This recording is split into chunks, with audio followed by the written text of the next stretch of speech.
aren't you a little young to be a roller coaster engineer? Yes I am.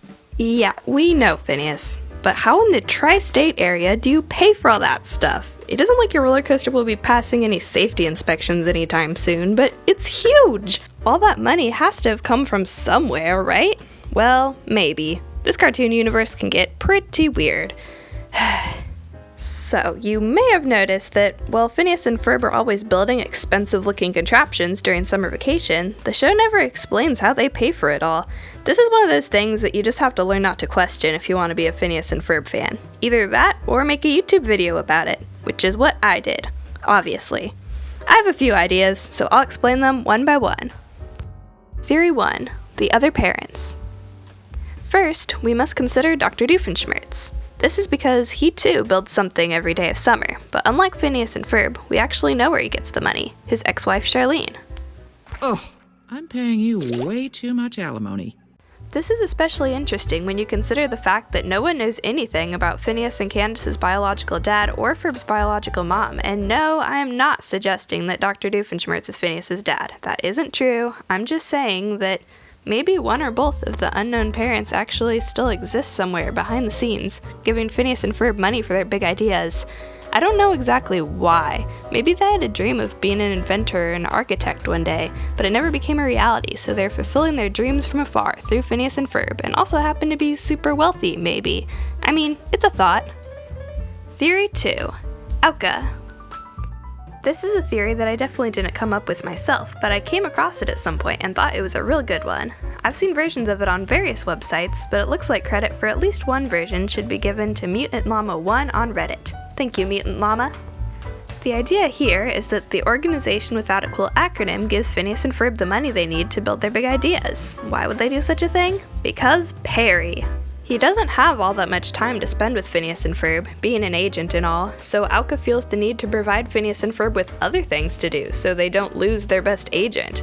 They know that Phineas and Ferb are super geniuses, so to guarantee that they're kept occupied during the summer, Auka pays for their huge projects so that Perry can be free to fight evil. This is the main reason why Auka is always having to make budget cuts. Something that I've added to this theory is that Auka only does this for Phineas and Ferb and not the other host families because Agent P is their best agent, so they really need him to be free to go on missions, more than anyone else at the agency. Besides, Phineas and Ferb are really clever, and Perry's secret identity would be in more danger if Phineas and Ferb stopped their big projects and started to wonder more about Perry's whereabouts. Theory 3. Content creators? Okay, so remember that early season 1 episode when Phineas and Ferb directed a princess/monster movie starring Candace? Although The Curse of the Princess Monster was never actually released because of bad audience reactions to a sneak peek, Phineas and Ferb decided to post a compilation of the so-called best parts online.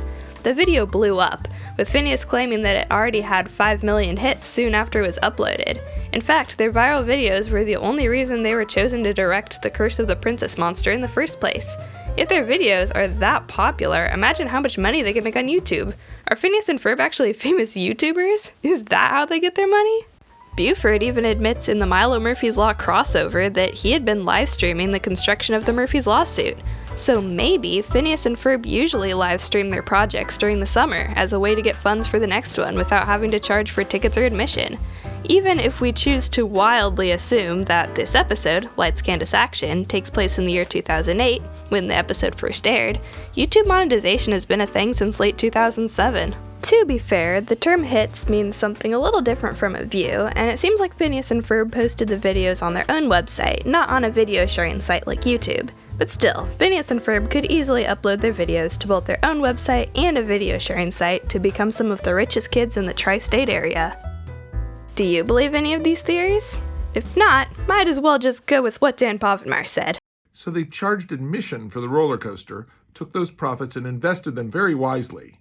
Well, I guess this video was useless. I apologize for wasting your time. Or maybe we'll get a more definitive answer in the new seasons. You never know.